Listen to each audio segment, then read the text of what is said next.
그 관세음보살 공문에 대해서 좀 더 자세하게 공부하고 있습니다. 73쪽이 맨 밑에 있는 여섯 번째 쪽이에요. 어느 한 시점에 중생이 관세음보살에 대하여 듣고 믿음을 일으켜 도리의 마음을 내는 것이 씨앗을 심어 싹을 키우는 것으로 종이라고 할 수 있다. 이게 이제 씨앗을 심는 거죠. 관세음보살에 대한 믿음이 일어났어요. 그래서 싹을 키우는 거예요. 다음에 중생이 관세음보살의 명호를 일심으로 칭명하면 관세음보살께서 여러 가지 방편을 써서 중생을 실상으로 인도하는 것이 잘 가꾸어 키우는 것으로 숲이라 할 수 있다. 이 중수. 관세음보살이 이제 중생이 관세음보살의 명호를 계속해서 불러요. 관세음보살 이렇게 열심히 부르면은 그 부른 만큼 관세음보살께서 감을 해서 키워주신다는 거예요. 그게 숙이 되는 거죠. 그러니까 성숙하는 거죠. 다음에 이제 74쪽이에요. 중생의 근기가 성숙하면 관세음보살께서 중생을 열반에 들게 하시는 것이 열매를 수확하는 것으로 탈이라 할 수 있다. 이제 중수 탈이에요. 그게 이제 열반에 들어요. 열반은 곧 무상보이고이라고 하는 생명, 이 세 가지를 성취하는 거예요. 여기 드는 것, 그것이 탈이라는 탈. 이러한 종수탈은 관세음보살과 중생의 인연으로 이루어진다. 이 종수탈, 이 모든 과정에 중생의 역할이 있고 관세음보살의 가문이 있다는 것.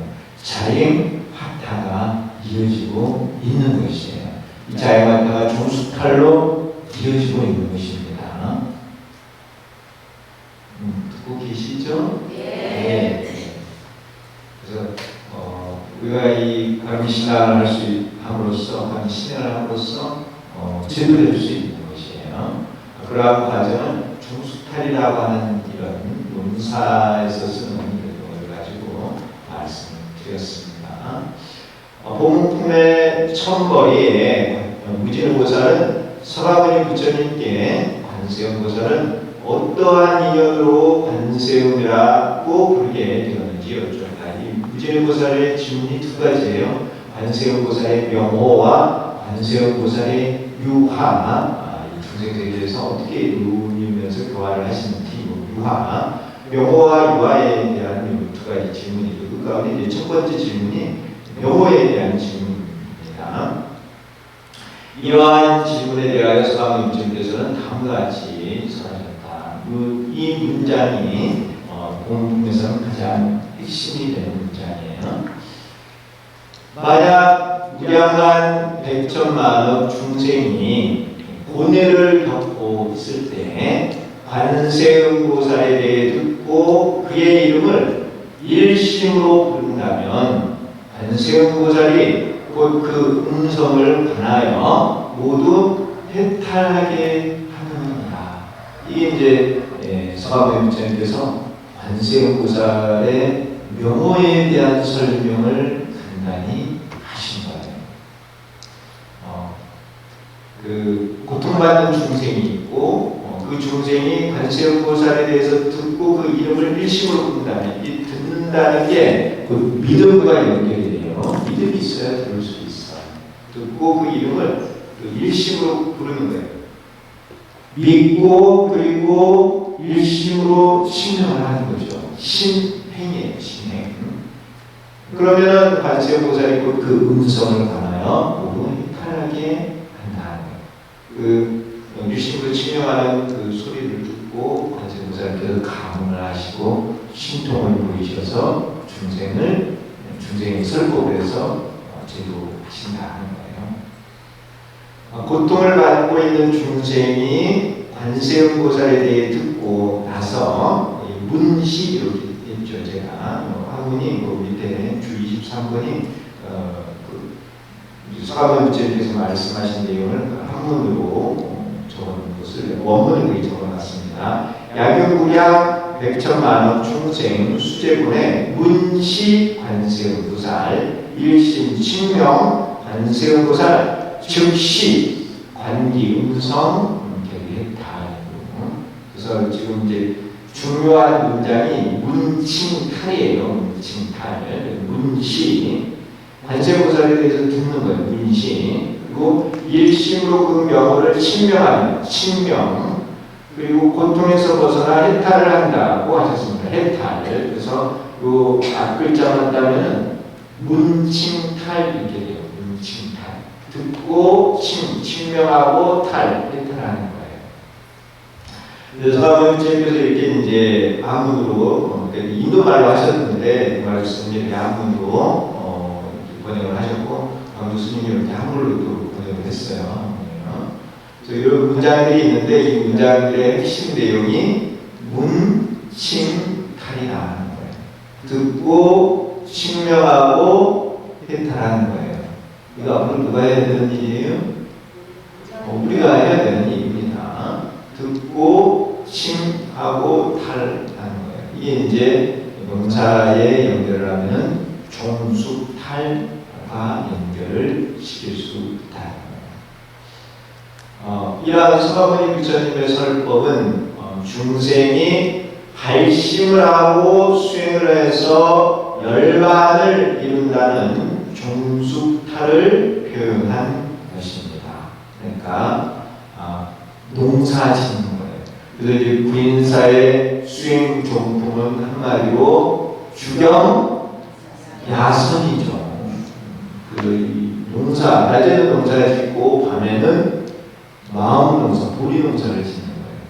낮에는 그가 먹을 양식을 위해서 농사를 짓는 것이고 살 양식을 구해야 되니까 밤에는 우리들의 마음 농사, 보리 농사를 짓는다는 거예요. 이거는 무한 생명이 되기 위해서 주경야선 다 농사예요. 농사. 대수자님께서는 그 부인사에 계시면서 주경야선을 생활하셨어요. 항상 농사 지시고 밤에는 또 이렇게 수행을 하셨고 그걸 우리 제자들에게 가르치셨습니다. 이 종숙탈이라는 용어를 잘 기억을 해놓으세요. 이 종숙탈과 관계해서 문칭탈 이렇게 우리 농사는 바로 이렇게 문칭탈로 이루어진다. 관세음보살에 대해서 듣고 우리의 마음을 일으키는 거예요. 그래서 그 용어를 칭명을 하는 거예요. 그러면은 관세음보살님께서 즉시에 그 음석을 관해서 이렇게 하신다는 거예요. 이런 게 불법이에요. 불법. 부처님 법이에요. 우리가 불법을 배운다는 건 이런 걸 배우는 거예요. 우리가 그 농사 이렇게 표현을 하는데 농사 짓는 거다. 불교 수행 농사 짓는 거라고 하는데 어떻게 농사 짓는가를 이렇게 배워야 된다는 거예요. 진정한 농사를 지어야 돼요. 고통을 받고 있는 중생이 관세음보살에 대하여 듣고 나서 믿음을 일으켜 우리의 마음을 내는 것이 종이다. 우리의 마음. 불교는 그전에도 말씀드렸듯이 발심, 수행, 성도, 기교, 귀일 이렇게 5단계로 이루어져 있어요. 그 가운데 앞에 3개 우리의 마음의 발심 그리고 그러한 우리의 마음이 사홍선의 마음이죠. 그 사홍선의 마음을 채우기 위해서 수행을 하는데 그 육바라밀 수행이에요. 이렇게 육바라밀 수행을 하게 되면은 복심바냐 해탈에 이제 그 성격을 성취하게 돼요. 무상거리 무예탈과 생명 성격을 성취하는 거예요. 그 탈이 되는 종숙탈. 그러고 나서 중생들을 가르쳐서 또 종숙탈을 이렇게 하는 거예요. 그게 바로 불교죠. 그래서 나도 성불하고 모든 중생도 성불케 하는 것. 그래서 하나의 비라는 게 불교죠. 고통을 받고 있는 중생이 관세음보살에 대하여 듣고 나서 믿음을 일으켜 우리의 마음을 내는 것이 종이라는 거고 듣고 나서 믿음을 일으킨다. 그래서 이 듣는다는 거. 누군가가 말을 했을 때 내가 그걸 마음으로 듣고 마음으로 받아들이는 게 듣는 거예요. 믿지 않으면 마음으로 받아들이지 않아요. 금방 잊어버려요. 믿지 않고 받아들이지도 않아요. 우리의 마음을 일으킨 중생이 관세음보살의 명호를 일심으로 칭명하면 관세음보살께서 미실력을 놔두고 고문을 펼쳐서 중생을 인도하시는 것이 숙이다. 이게 성숙하는 거예요. 성숙. 키우는 거예요. 그렇죠? 우리는 이제 이 문을 통과한다. 이렇게도 표현할 수 있어요. 그래서 그 문이 구인사에는 몇 개가 있다고 했습니까? 8문이 있다고 말씀드렸죠. 8문을 하나하나 통과하는 게 성숙하는 거예요. 그래서 관세음보살께서 감흥을 하시고 소리를 듣고 감흥을 하세요. 그리고 신통을 나타내서 설법을 하세요. 그럼 그 설법을 듣고 중생이 성숙하는 거예요. 그래서 처음 두 문은 십선계, 개에 대한 설법을 해주신다고 했죠. 개에 대한 설법을 해주시면 인간이 태어나고 천상이 태어나는. 그 다음에는 공에 대한 설법을 하세요. 그게 이제 그 다음 두 문이에요. 그러니까 처음 두 문은 비기문, 그러니까 세바문 비기문, 그 다음 백골문 공절, 이 공을 깨닫는 거예요. 그 법문을 해주신다. 공을 우리가 들어서 또 성숙하는 거고, 그 다음 가, 덕평은 열쇠문. 그래서 이 가의 설법을 듣고 우리가 또 성숙하는 거예요. 그 다음에 이제 밤이지문 아고문, 중도의 설법을 듣고 우리가 성숙하는 거예요. 이제 다 성숙하는 거예요. 이게 문을 하나하나 이렇게 통과해야 하는 거, 성숙하는 것이다. 우리가 관세음보살을 일심으로 칭명을 하면 문을 통과하게 되어 있고, 그래서 관세음보살의 감흥에 의해서 우리가 성숙하는 것이에요. 관세음보살께서 일심으로 칭명을 하는 중생의 근기가 성숙하면 그를 열반에 들게 하시는 것이 탈이다. 탈. 그래서 무장거리, 외탈, 원생명 세 가지 삼도. 삼도를 이루는 게 탈이에요. 탈. 이와 같이 중생의 발심과 수행이 있어야 관세음보살께서 거기에 응하여 중생이 발심하고 수행하는 거기에 응하여 중생을 구제하여 열반에 들게 하신다는 것이 본문의 주된 내용입니다. 이게 이 본문의 가장 핵심적인 내용을 이루고 있다는 거예요. 여기에는 중생이 발심을 하고 수행을 해서 열반을 구한다고 하는 자행의 인과와 중생이 자행의 인과, 그리고 더불어 관세음보살께서 인연이 있는 중생을 교화하여 열반에 들게 하신다는 화타의 문소가 함께 선해지고 있습니다. 그래서 이 본문의 내용이 자행 화타로 이루어지고 있어요. 자행 화타. 이러한 자행 화타에 의해서 중생은 제도가 되는 거예요. 중생은 성불할 수 있는 거예요. 그러한 율법의 내용이 이 본문의 주된 내용입니다. 그래서 본문은 한마디로 뭐라고 말할 수 있냐? 자행 화타다. 이렇게 간단히 말씀드릴 수 있습니다. 자, 주된 내용에 대한 말씀이었고, 그 다음 두 번째 이제 고통 중생, 제가 이렇게 제목을 붙였는데요. 관세음보살 본문을 읽다 보면 거기에 고통받는 중생이 등장해요.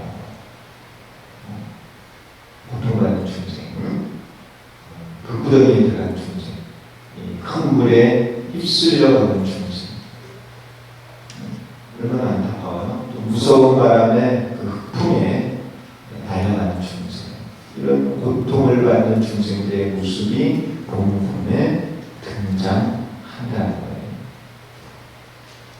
그런 고통 중생이 관세음보살에 대해서 듣고 일심으로 칭명을 하면 고통에서 벗어나서 즐거움의 세계, 안락에 들어갈 수 있다는 것이에요. 그래서 이 고통의 중생들의 모습이, 고통을 받는 중생들의 모습이 그려져 있는 거죠. 본문에는 고통을 받고 있는 중생들의 모습이 서해져 있습니다. 큰 불 속에 들어가 뜨겁게 탄 고통, 이게 이제 고통 가운데 제일 참기 힘든 그런 고통이에요. 뜨거운 불의 고통. 폭탄이 터지는 것도 어떻게 보면은 뜨거운 불의 고통이야. 폭탄, 핵폭탄이 터지면은 온도가 확 올라간다고 저기 다 녹아버리잖아요. 뜨거운 불의 고통이죠. 큰 물에 휩쓸려 떠내려가는 고통. 요즘 홍수가 나가지고 막 사람들이 떠내려가고 그러죠. 또 쓰나미가 밀려와가지고 해변에 사람들이 쓸려내려가고 또 무서운 바람에 날리는 고통. 이런 일들이 일어나고 어떻게 해야 돼요? 그냥 고통을 겪고 있어요? 빨리 확장하고 관세음보살을 불러야죠. 이런 고통이 있으니까 또 이런 고통을 구제해 주시는 관세음보살님이 계시는 거예요. 우리는 고통에서 벗어나는 방법을 알고 있다는 거예요. 이게 얼마나 참 행복하고 당연한 일이에요. 그러니까 참 복받은 거죠. 자, 요 불, 또 물, 바람, 이거를 삼재라고요. 즉 삼재를 겪고 있는 중생들의 모습이 있습니다. 어디에요? 어디에요? 보문품에. 보문품에 있죠? 보문품에 있어요.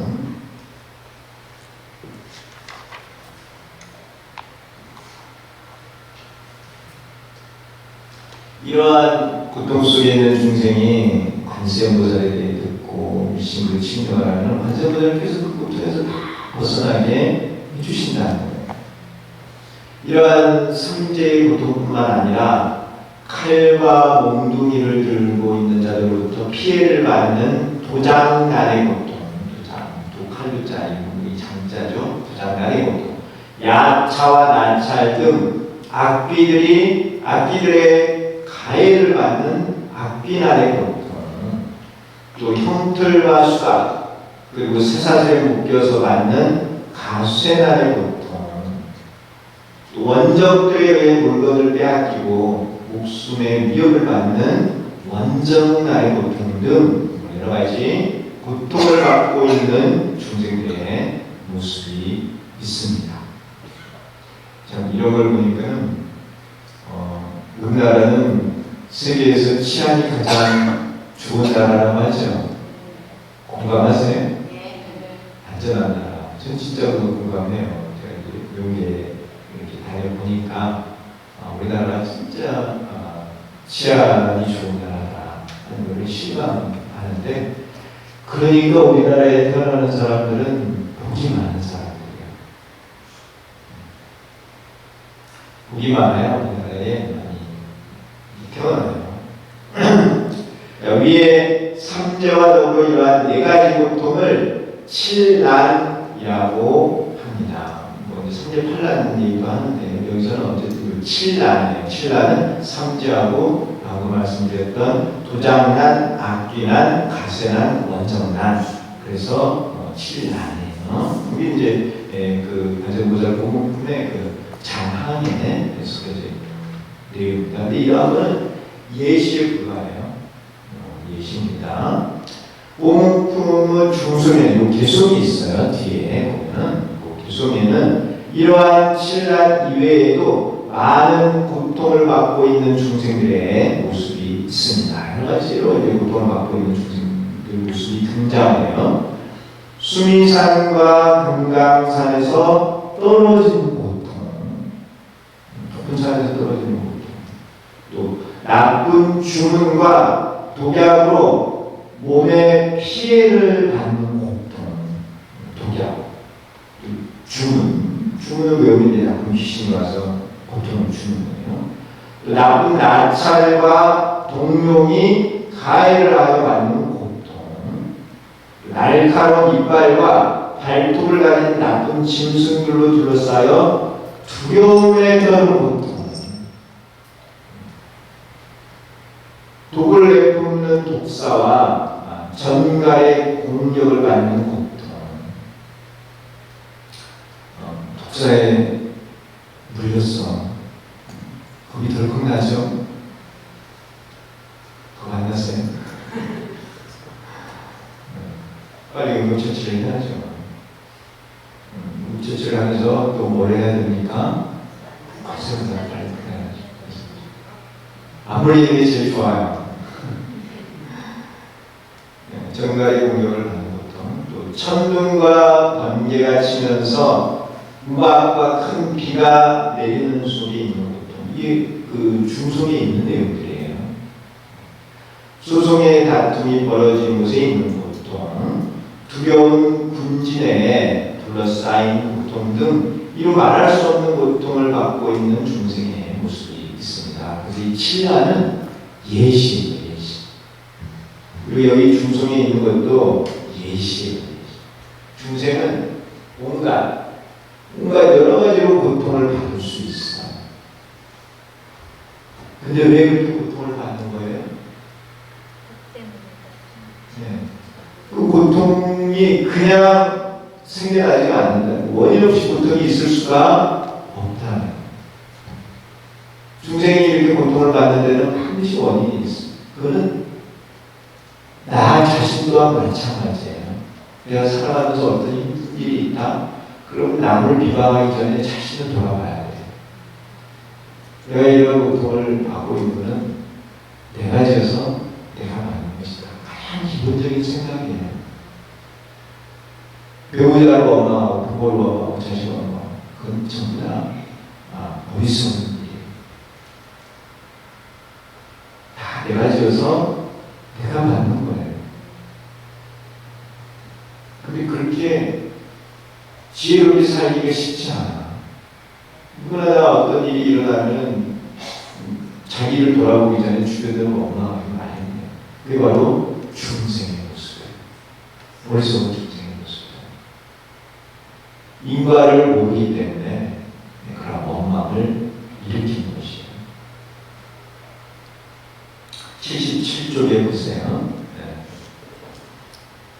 중생들이 고통을 받는 데는 그만한 이유가 있습니다. 오목품에 나타난 이와 같은 고통은 인간들이 겪는 것입니다. 주로 이제 인간들이 겪는 모습을 오목품에는 설해놨어요. 근데 중생은 인간만 있는 게 아니죠. 지옥 중생도 있고 축생, 아비, 아수라, 천사 사실 성녀와 보살도 중생이에요. 많은 중생들의 모습이 있고 우리 여기서 지금 열거하고 있는 이런 고통은 중생들이 겪을 수 있는 내용을 이렇게 설해놓은 거예요. 인간으로서 겪는 무서운 고통들을 열거하고 있습니다. 인간에게 닥치는 이와 같은 고통에는 원인이 있습니다. 원인이 없이 고통이 오지는 않습니다. 어떤 일이 일어나면 그 원인을 잘 찾아보려고 노력을 해야 돼요. 인간이 잘못을 저질렀기 때문에 그 과보로 고통을 겪게 되는 것입니다. 인간이 저지른 잘못을 불교에서는 죄업이라고 표현을 합니다.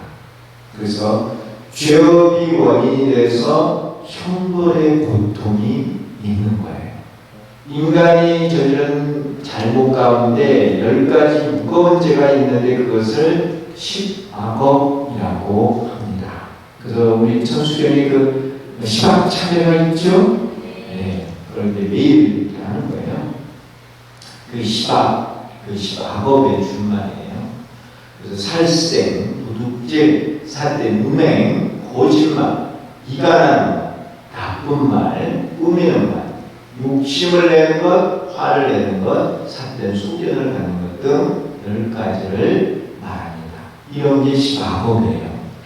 이러한 악업을 저지르게 되면 그 악업에 따른 고통이 있다. 그게 바로 인과예요. 죄업에 따른 형벌이 있다. 이러한 악행을 저지르게 되면 바로 죄가 됩니다. 죄가 되면 그 죄에 따른 고통, 과거가 반드시 있다는 것이에요. 그러니까 그 지은 죄를 없애야 돼요. 지은 죄가 고통으로 오기 전에 그걸 없애야 되는데 그 없애는 방법이 바로 참회하는 방법입니다. 참회를 통해서 이 죄업을 없앨 수가 있는 거예요. 그래서 시방 참회를 하는 거예요. 불자로서 교육을 받고 안 받고를 불문하고 어느 누구든 저지르게 되면 죄가 된다. 이건 불교를 믿든 안 믿든 상관없이 이걸 저지르게 되면 업이 돼요. 불자도 마찬가지고 불교를 안 믿는 다른 종교를 믿는 사람들이 이걸 저지르게 되면 업이 된다. 이러한 죄의 과보로서 고통을 받게 됩니다. 이러한 시바법을 경계하여 부처님께서 계율로 정하신 것이 십선계입니다. 이 십선계는 인간이 사는 사회에는 다 적용이 될 수 있어요. 인간 사회는 예외 없이. 뭐 1000년 전이고 2000년, 3000년 전이고 또 앞으로 미래에 어떤 인간 사회가 된다고 하더라도 이 10가지는 다 적용할 수 있어요. 인간이 곳에서는 반드시 이 십선계를 지켜야 해요. 이 십선계는 육도 윤회의 기준이에요. 육도, 지옥축생아비, 아수라인의 천상의 이 윤회를 하는 이 기준이 바로 이 십선계. 십선계를 잘 지키면 선도에 태어나고 십선계를 어겨서 시바법을 지으면 악도에 태어나요. 이거 고통하다. 그게 중요한 거예요. 이 십선계가. 그래서 이 불법의 시대가 오고 이 불법으로 나라를 다스리게 되면 이 십선계를 중시할 수밖에 없어요. 그 나라 국왕도 이 십선계를 알고 지키려고 노력을 하고 법으로 정해서 이 십선계를 지키게 하고 그런 나라가 불교에서 그런 나라가 만들어져서 중생들은 백성을 다스리게 돼요. 첫 번째 불살생, 살생을 하지 마라. 두 번째 불투도, 도둑질을 하지 마라. 세 번째 불사움, 삿된 은행을 하지 마라. 그리고 네 번째 불망어, 거짓말을 하지 마라. 이 네 개가 사바라이라고 하는 거예요. 사바라이, 타라지카 이렇게 표현을 하는데 이 네 가지는 가장 무서운 계율이에요. 사중계라고 해요. 이건데 다섯 번째 불양설, 이간하는 말을 하지 마라. 이간질을 하지 마라. 또 여섯 번째 불악구, 나쁜 말을 하지 마. 다른 사람에 대해서 막 욕을 해. 비방해. 왜 남을 비방할까요? 거기는 많은 이유가 있겠죠. 그렇지만 사람들이 탐욕심이 있어. 나쁜 말 하지 마라. 남을 비방을 해서 자기가 올라간다. 반드시 과보를 받게 돼 있어요. 불기어, 일곱 번째 불기어. 꾸미는 말을 하지 마. 하지만 남을 추려세우고 가르쳐보네. 왜요? 자기 잘돼. 그러니까 이런 그렇게 해가지고 잘 되면 나중에 고통을 받는다. 불탐욕, 여덟 번째 불탐욕, 탐욕의 마음을 내지 마. 아홉 번째 부진해, 화내는 마음을 내지 마. 열 번째 불사견, 삿된 소견을 갖지 마. 여기서 삿된 소견은 인과에 어긋나는 경우예요. 그러니까 이 정인연을 믿지 않는 사인연을 믿는 삿된 인연. 이게 삿된 소견. 이러한 것을 갖지 마라. 이러한 십선계는 성계 또는 구계라고 한다. 성계, 바탕이 되는 계라는 뜻이고 구계는 오래전부터 있었다는 뜻이에요. 그래서 내가 성계와 구계의 뜻을 적어놨어요. 이게 아주 중요한 뜻이에요. 밀부처님 세상이 되면 이 십선계로 중생들을 교화한다고 했어요. 밀부처님 시대에는 십선계가 아주 중요한 계율이 돼요. 여러분들 잘 아셔야 돼요.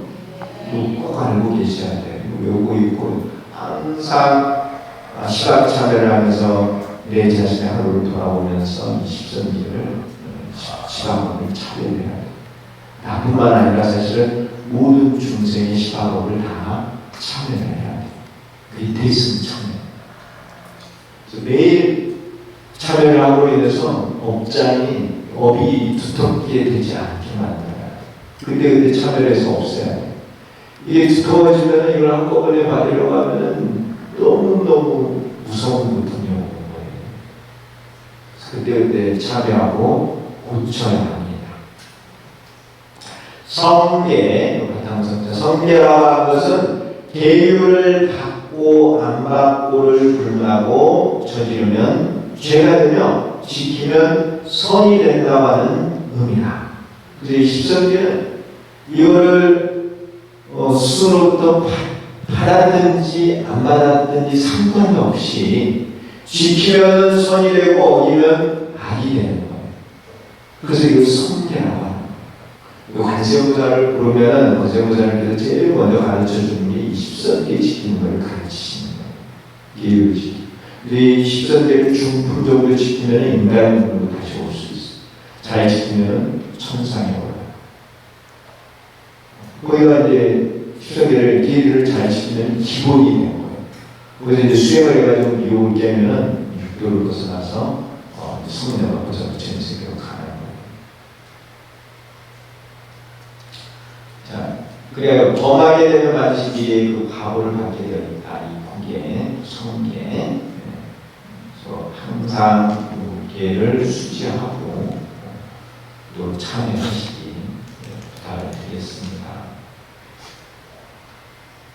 79쪽입니다.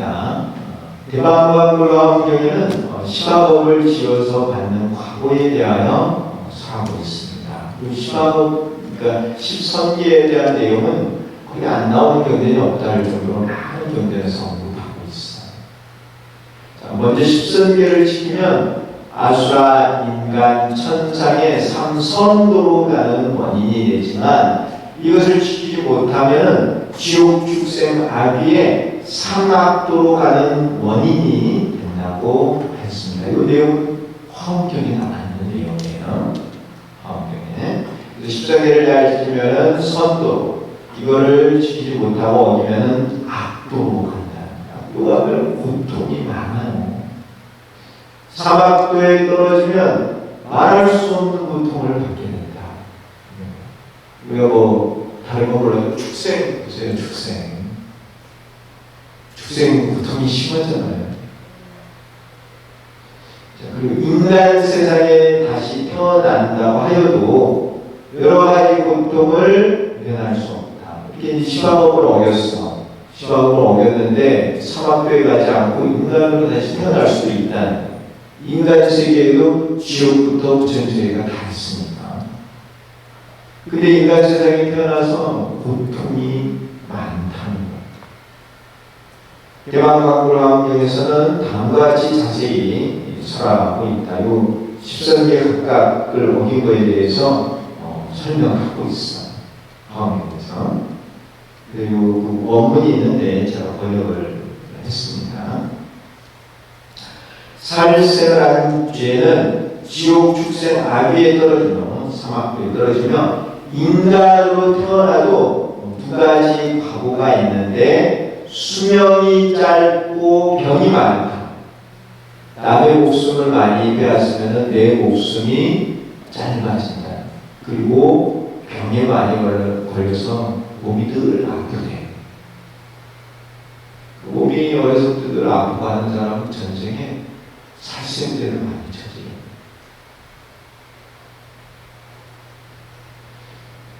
도둑질한 죄는 지옥, 축생, 아귀에 떨어지며 인간으로 태어나도 두 가지 과보가 있는데 가난하고 공동의 재산에 자유가 없다. 도둑질을 많이 하면은 가난하게 산대요. 그러니까 일하다가 남의 곳에서다가 자기 잘 먹고 잘 사는 거 아니에요. 그러면은 다음 생에는 가난한 데 태어나서 무지하게 고통을 받는다. 이해하시는가요? 네. 우리나라는 도둑이 별로 없대요. 그런 거 시도 많이 한다면서요. 지갑 떨어뜨려놓고 카메라에 펴놔주고 추성하나. 옆에 나라 사람들은 많이 추성한대요. 우리나라 사람 죽어가지고 주인 찾아준대요. 경찰서에 신고하는 거. 그러면 참 착하죠. 착하니까 이 복받은 나라에 태어나는 거예요. 전쟁부터 많이 겪었기 때문에 이 좋은 나라에 태어나는 거예요.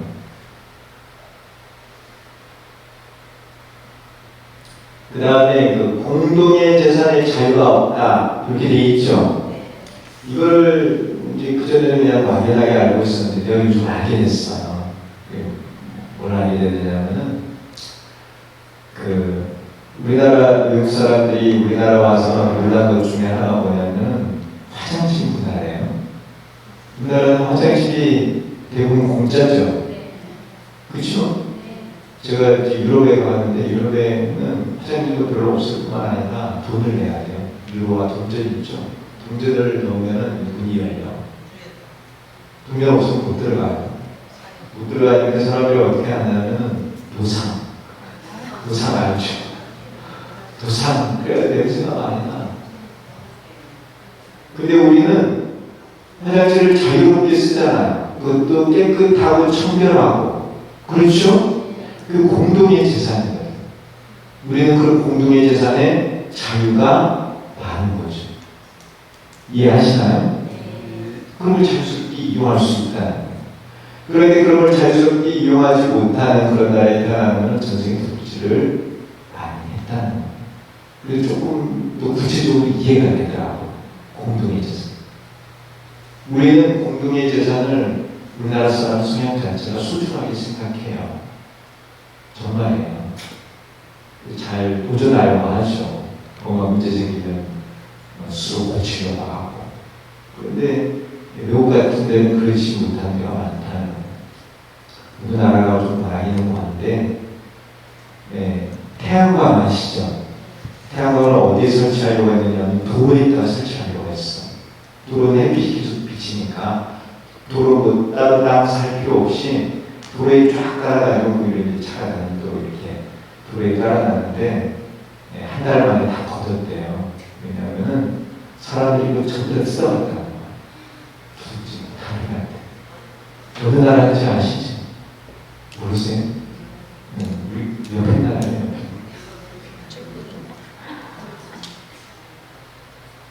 그러니까 그런 데는 공동재산 관리가 안 되는 거죠.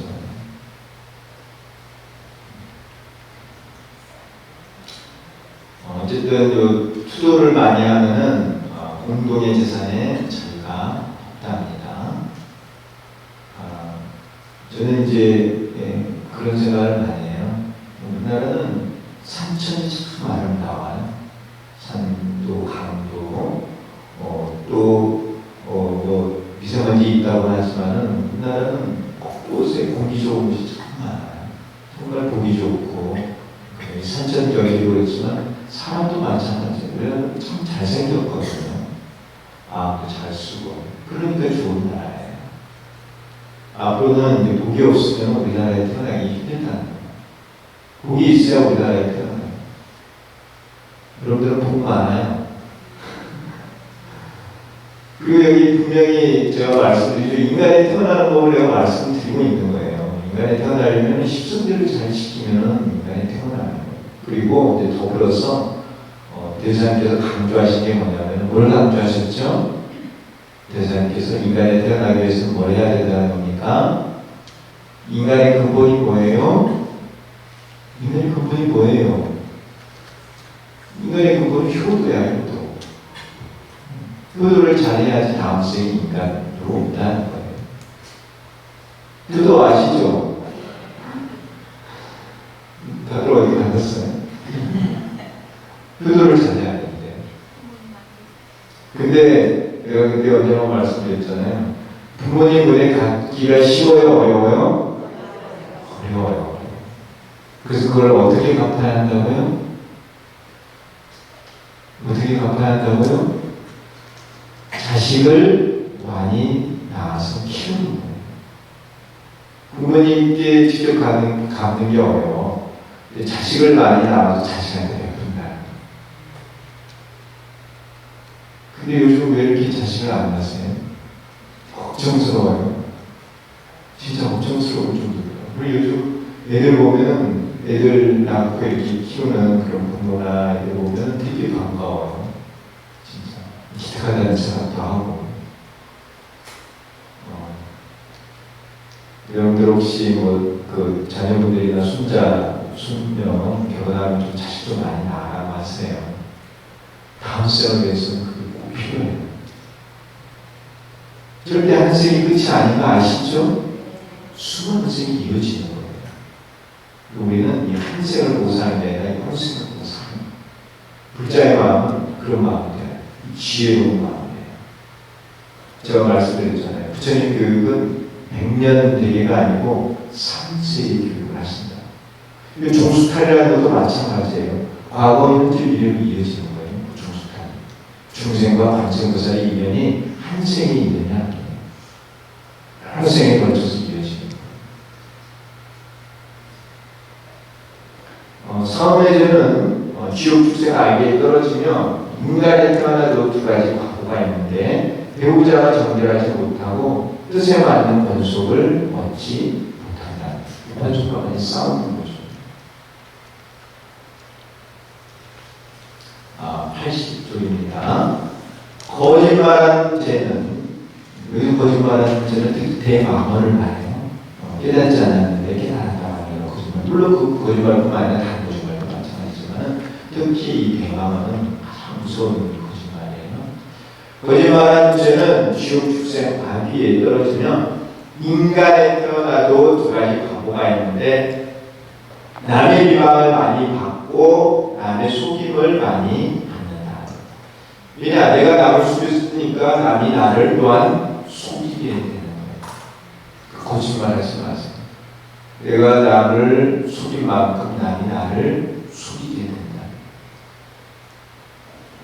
이간질한 죄는 지옥 축생 아비에 떨어지며 인간에 태어나도 두 가지 과보가 있는데 나쁜 권속을 만나게 되고 권속이 화합하지 못한다. 그래서 이렇게 이제 이간하는 말을 하는 이 사람을 보면 그 가족들 간에도 서로 화목하지를 못해. 나쁜 말을 하는 죄는 지옥 축생 아비에 떨어지며 인간에 태어나도 두 가지 과보가 있는데 항상 나로부터 나쁜 소리를 듣게 되고 싸움과 소송이 많다. 나쁜 말을 할 텐데 욕을 많이 하는 거예요. 부자들 절대 욕을 하면 안 돼요. 그런 말은 안 좋은 말이에요. 그런데 그런 게 습이 있어요, 습이. 그리고 혹시라도 그런 말씀하시면 빨리 고쳐야 돼요. 나쁜 소리를 많이 듣게 되고 싸움과 소송이 많다는 겁니다. 꾸미는 말을 한 죄는 많지만 말이에요. 지옥 축생 아비에 떨어지면 인간에 태어나도 두 가지 과보가 있는데 내 말을 남들이 받아들이지 못하고 많이 명령하지 못하다는 거예요. 자꾸 안처만 부풀려서 얘기를 하니까 사람들이 잘 말을 믿지 않게 되고 많이 명료하지 못하게 된다. 탐욕의 죄는 지옥 축생 아기에 떨어지며 인간에 태어나도 두 가지 과보가 있는데 만족함을 알지 못하고 욕심이 끝이 없다. 화를 낸 죄는 지옥 축생 아기에 떨어지며 인간에 태어나도 두 가지 과보가 있는데 항상 남이 나의 잘못을 드러내며 항상 남이 나를 괴롭게 한다. 삿된 소견을 가진 자는 지옥 축생 아비에 떨어지며 인간에 태어나도 두 가지 과보가 있는데 사견을 가진 집안에 태어나고 마음이 바르지 못하다. 사견을 자꾸 갖게 되면 불교 아닌 다른 집안에 태어난다. 다른 종교를 믿는다. 거기에 태어나가지고 불교를 믿는다고 하면 쉬운 게 아니야. 자꾸 울고 마음이 바르지 못하게 돼요. 이와 같이 시바업을 지은 죄는 지옥 축생 아비에 사막도에 떨어지며 인간에 태어나도 그 과보를 받아서 괴로움을 겪게 된다. 그래서 이렇게 사람을 이제 만나고 사람을 사귀게 되고 뭐 이제 고용주로서 필요를 할 때 사람을 잘 봐야 돼요. 이러한 기준에 의해서. 제 말씀 이해하세요? 불교에는 이런 기준이 있잖아요. 인간과 사람을 보는 관점이 있다.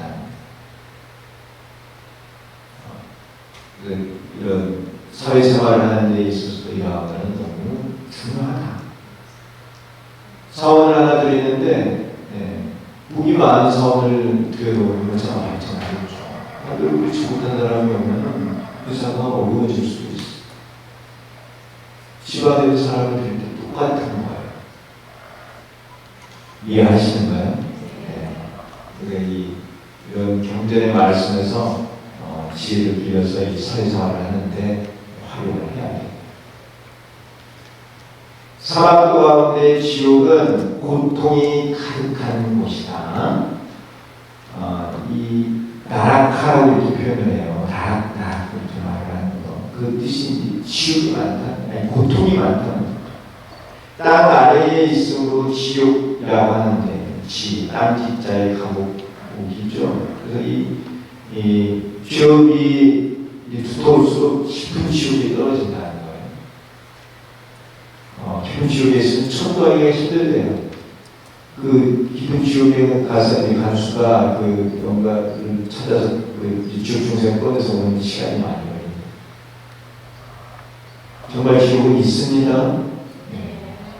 여기에는 팔한과 팔열 등 대옥이 있고, 팔한 추운 곳이죠. 8가지 추운 곳이, 팔열 8가지 뜨거운 곳이. 오늘 좀 더웠죠. 요즘 폭염이 좀 많더라고요. 항상 조심하셔야 돼요.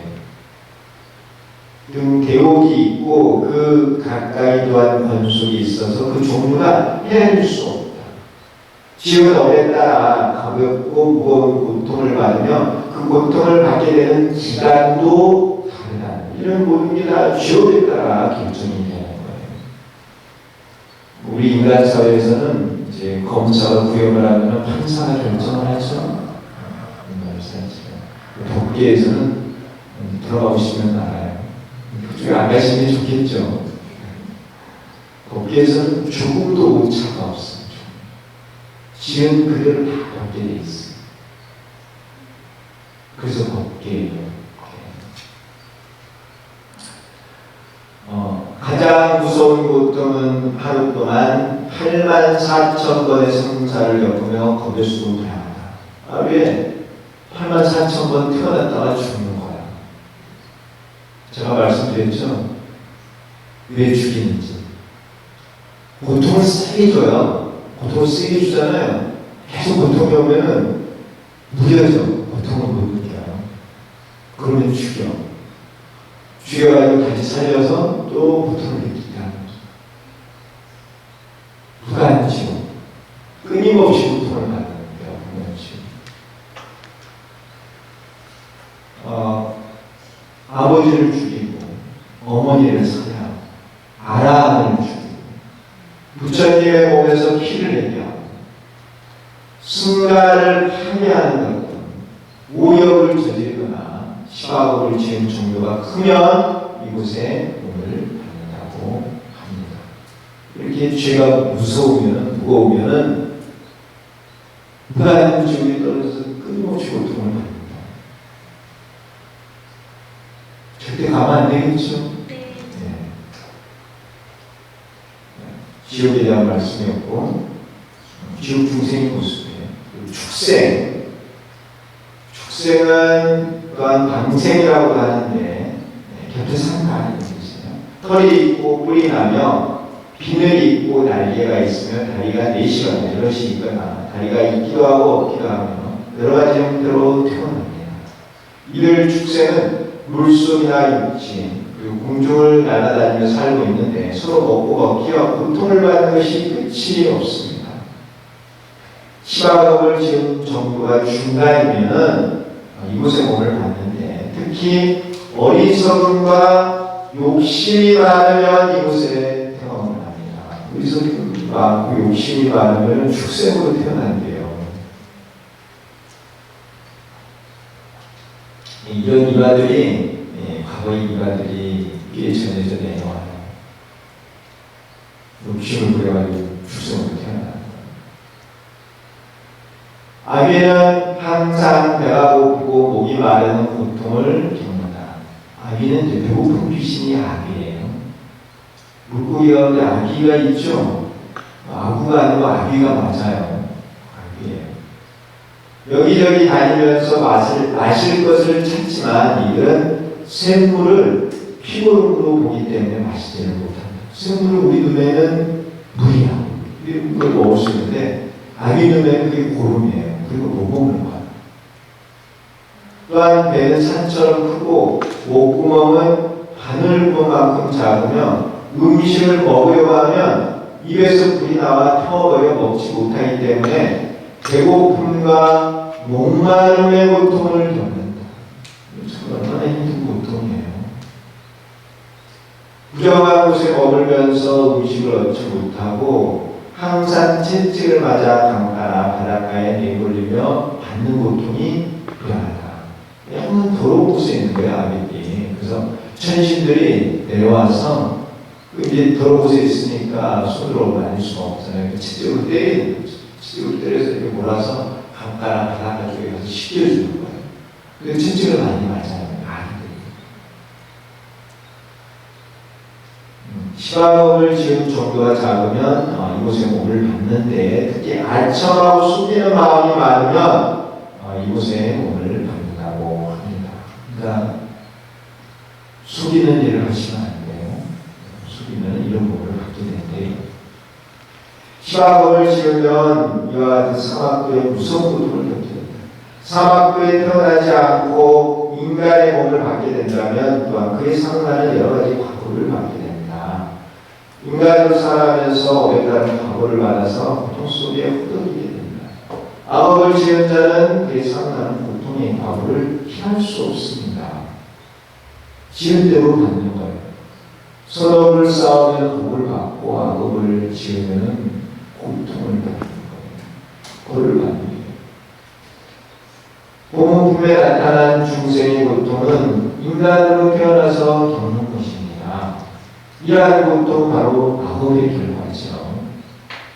잘못을 저질렀기 때문에 그에 상응하는 고통을 겪게 되는 것입니다. 고문품에서는 악업의 과거가 불의 재난, 물의 재난, 바람의 재난의 삼재 또는 도장난, 악비난, 가세난, 원정난의 상한 등으로 나타날 수 있음을 말하고 있습니다. 이러한 것 외에도 여러 가지 형태로 고통을 받게 될 수 있음을 사고 있습니다. 지금도 이 지구상 곳곳에서는 재난이 일어나가지고 고통을 받는 중생이 있죠. 그렇죠? 네. 그런 고통을 받는 중생이 있는데 관세음보살님께서 아실까요? 모르실까요? 알고 계세요. 알고 계세요. 관세음보살님은 모든 걸 다 알고 계시니까. 그런데 그 중생을 구제하지는 않죠. 왜요? 왜요? 왜 구제하지 않는다고 말씀드렸죠? 이유는 알고 계시죠? 왜냐하면 불이 났어. 불에 타는 고통이 있는데 그 사람이 그렇게 불에 타는 고통을 받게 되는 이유가 있다는 거예요. 원인 없이도 고통을 받지 않는다는 거예요. 잘못을 저질러서 그에 따른 과보를 받고 있는 거예요. 이해하시는가요? 그렇게 할 수가 없다는 거예요. 고통을 받고 있으면 그에서 하는 원인이 있다는 거예요. 원인에 따른 결과가 일어나고 있기 때문에 그걸 감수하지 않는 거예요. 그런데 악업을 지어가지고 고통을 받고 있어. 부부당이 일어났어. 그게 이 중생이 관세음보살에 대해서 믿음을 일으킨 거야. 자기 잘못을 반성하고 믿음을 일으켜서 관세음보살 부르며 관세음보살께서 그 중생을 꺼내주신다는 거예요. 정말 꺼내주세요. 그런데 이 중생의 죄업이 없어졌어요? 안 없어졌어요? 아직은 없어지지 않았어요. 그 고통에서 건져주셨지만은 아직 죄업은 남아있는 거죠? 이 중생이 이제 나왔는데 그 고통에서 벗어났는데 관세음보살을 더 믿고 열심히 이제 예배 모양을 하고 신경을 하고 공덕을 짓고 하면 그 지옥을 소멸시켜 갈 수 있어요. 그럼 다시는 고통을 받지 않게. 그런데 이 건져줬는데 이 중생이 조금 있다가 마음이 변했어. 내가 잘해서 나왔어. 그러면서 믿음의 마음이 없어진 거야. 다시 예전처럼 그냥 다시 돌아가게 되면 그 고통을 다시 받게 된다는 거지. 이해하십니까? 지옥이라는 게 있으면 그에 따른 고통은 있을 수밖에 없는 거예요. 이걸 소멸시키지 않아요. 그게 법이라는 거예요. 그런 게 법이에요. 인과의 법이에요. 그렇지만은 믿음을 일으키고 관세음보살을 부르고 하면 관세음보살께서 살길을 열어주신다. 이 중생이 더 열심히 하면 이곳에서 다 벗어날 수 있어요. 그래서 우리가 이런 내용을 알아야 한다는 거야. 왜 이렇게 곳곳에서 재난이 일어나고 모든 중생은 구제가 되는지 왜 안 되는지 알아야 되는 거예요.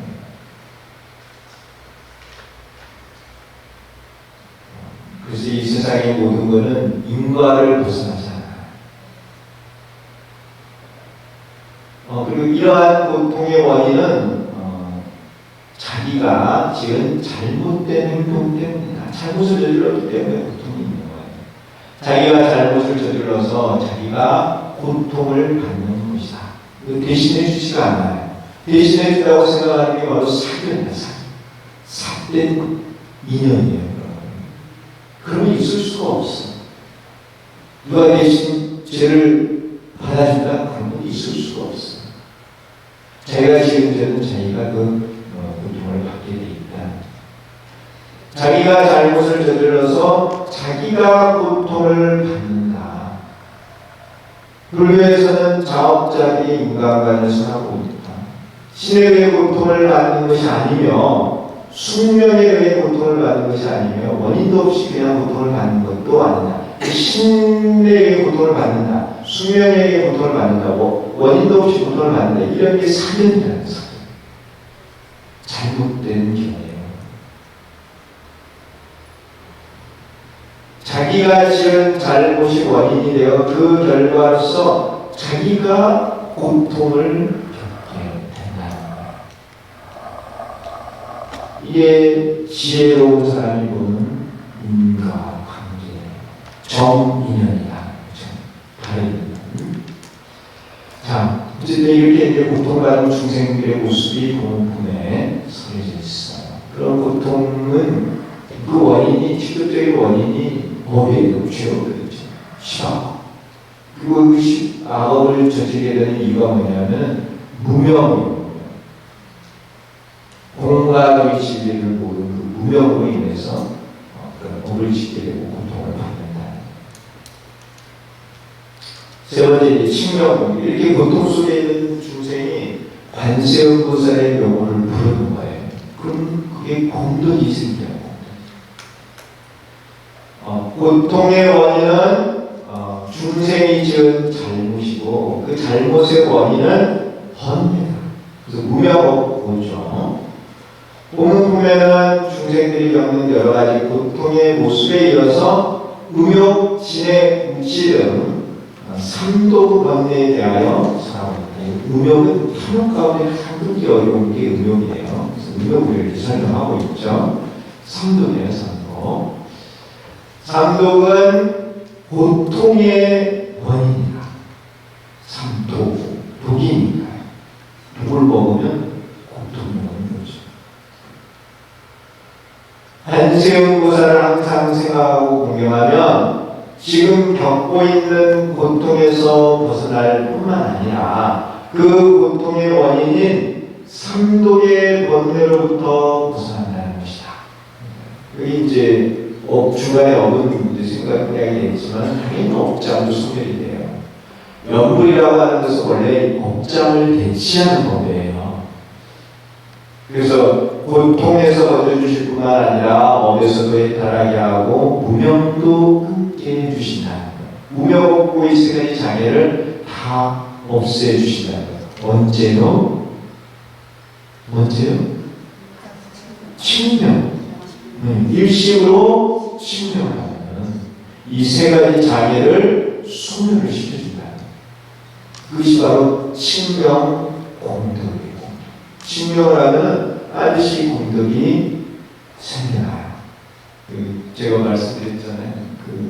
대사님 계실 때 젊은 세들 고생 많이 했어요. 진짜 고생 많이 했어요. 뭘 것이 풍부하지도 않고 입을 것도 없고 겨울에 난방도 여름에 덥죠. 계속 이제 밭에서 일하고 또 저녁에 수행하고 잠도 제대로 얼마나 힘들었겠어요. 그래서 보따리 싸려고 했던 분들이 많았다고 말씀드렸죠. 그럴 때마다 이제 교수님께서 지금 이렇게 고생을 하면은 그 고생한 그 공덕으로 세세생생 편하게 살 수 있다.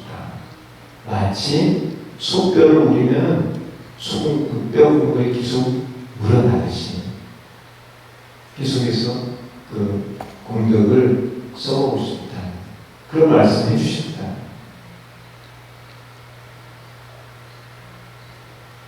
이해하시는가요? 그래서 수행을 할 때 힘들 때 힘들다고 생각을 하지 말고 이게 내가 공부할 과정이다 하고 받아들이고 열심히 하세요. 그럼 나중에는 바로 공부를 들게 돼 있어. 잘 아셨죠? 네. 다음 문장까지만 한번 읽어보겠습니다. 관세음보살을 일식으로 칭명하면 번뇌가 없어지고 마음이 청정해집니다. 이러한 청정한 마음자리에서 지혜가 열립니다. 지혜가 생기면 업을 짓지 않게 되고 고통에서 벗어나게 됩니다. 이 칭명 공덕이에요. 뿐만 아니라 관세음보살의 명호를 부르면 그 복덕이 무량합니다. 이건 공품에 있는 내용이에요. 이와 같이 감시를 하면 지혜와 복덕을 갖추게 되어 열반에 이르게 된다는 거예요.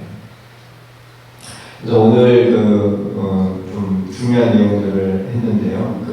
공품의 주요 내용이 자행화타라고 하는 말씀을 드렸고, 그 다음에 고통받는 중생이 많이 등장을 한다는 거예요. 그 고통받는 중생을 제도하기 위해서 관세음보살님께서 교화를 펼치신다는 거예요. 그 고통받는 중생이 관세음보살에 대해서 듣고 그 명호를 칭명을 하면은 고통에서 벗어나서 해탈을 한다는 그 칭명 공덕에 대한 말씀까지도 여러분께 드렸습니다. 날씨가 더우시죠? 그래도 이 더운 날씨에 한 곳에 조용한 곳에 앉아서 관세음보살을 열심히 부르세요. 그러면 공덕을 차츰 이렇게 쌓아갈 수 있어요. 나중에 다 꺼내서 쓸 수 있습니다. 그 공덕을요. 항상 건강하시고 또 다음 시간에 뵙도록 하겠습니다. 감사합니다.